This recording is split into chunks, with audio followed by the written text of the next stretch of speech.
देखिए, वहाँ के कलेक्टर ने भी इसका खंडन किया है इस बात का, और दरभंगा का मेयर आग लगाना चाहती है समाज में। और मैं पूछना चाहता हूं उन लोगों से जो मेरे वक्तव्य पर तरह तरह की बातें कर रहे थे, आज उनकी जुबान क्यों बंद है, जुबान क्यों नहीं खुल रहा है? धर्मनिरपेक्षता के नाम पर इस्लामीकरण और जिहादीकरण इस बिहार राज्य में नहीं चलेगा। क्या मंशा लग रही है बयान उतारा है? वो आगे आना चाहती है और होली धूमधाम से मनेगा। कोई माई का लाल बिहार में होली को रोक नहीं सकता है। आपने जो बयान दिया था पहले उसका रिएक्शन है? कहीं कोई रिएक्शन नहीं है। मैंने संविधान के दायरे में बयान दिया था, कहीं से भी असंवैधानिक मेरा बयान नहीं है। लेकिन जदयू में शामिल है।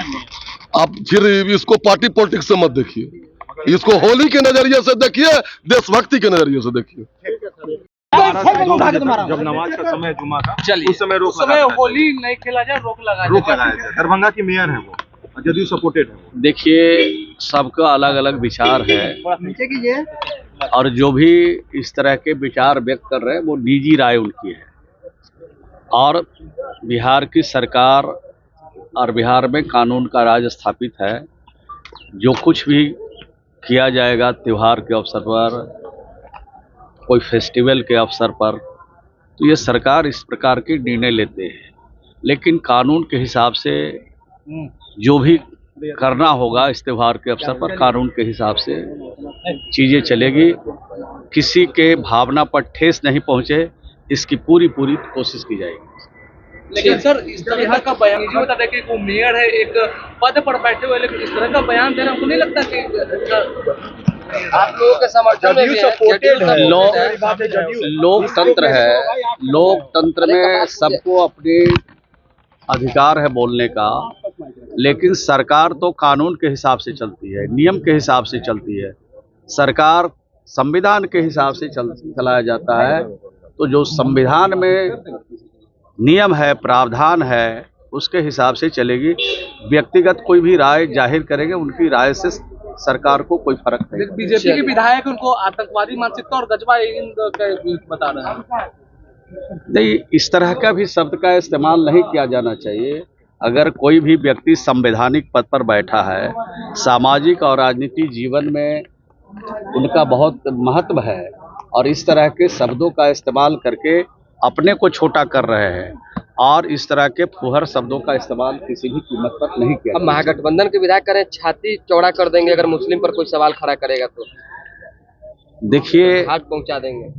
देखिए, अगर आप लोग नहीं रहिए, आप लोग ये चौथा स्तंभ के लोग ये भोंपू नहीं लगाइए, तो एक आदमी कुछ बोलने के लिए तैयार नहीं होगा और ना कोई सुनने वाला मिलेगा। जब तक आप लोग यहाँ चलाते हैं, दिखाते हैं, तभी लोग तरह तरह की भाषा का इस्तेमाल करते हैं, और आप लोग भी ऐसे भाषा बोलने वाले को प्रमुखता देकर के चलाते हैं ताकि उनका टीआरपी बढ़े। तो टीआरपी बढ़ता नहीं है।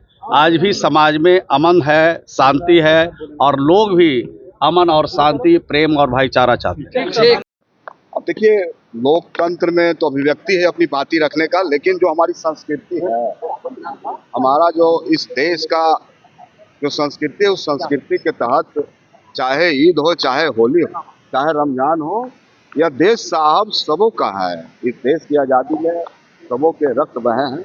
सवाल इस बिहार के लिए ये नहीं है, सवाल है इस बिहार के तरक्की के लिए। इस प्रदेश की तरक्की कैसे हो, इस प्रदेश का विकास कैसे हो, बिहार से पलायन कैसे रुके, रोजगार के अवसर। मतलब क्या है, अब इस तरह के लोग बयान दे रहे हैं तो कहीं ना कहीं एक राजनीति से प्रेरित होकर बयान देने का काम कर रहे हैं।